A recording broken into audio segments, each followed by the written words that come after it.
In this video, we're going to discuss converting point-slope form into slope-intercept form.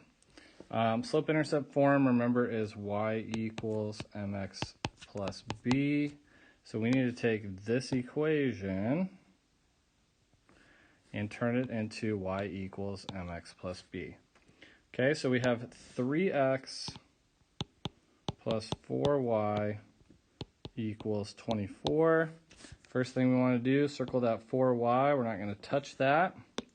We're going to move that 3x to the other side. So what we do to one side, we do to the other.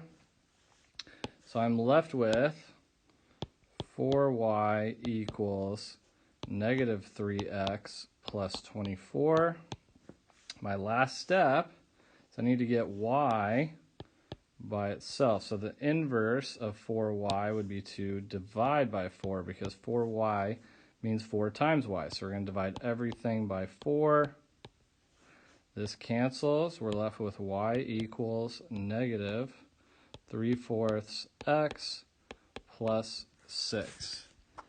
Okay, another example. Let's say we have 2x plus 6y equals, let's say 36. Okay, so one other way that you can do this is you can write slope-intercept form above it, y equals mx plus b, so you can keep it in the proper form. So first things first, we're going to circle that 6y. We're not going to touch that yet. Need to move the 2x to the other side, so subtract 2x on both sides. Okay, so we're left with 6y equals negative 2x plus 36. Okay, my last step, we're going to divide everything by 6. All right, this cancels. So we have y equals negative 2/6 x plus 6.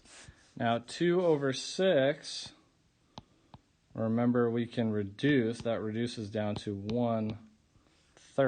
Okay, so our final answer is going to be y equals negative 1/3 x plus 6. Okay, so 2 examples for you. Hopefully that helps you understand how to transfer equations from point-slope form to slope-intercept form.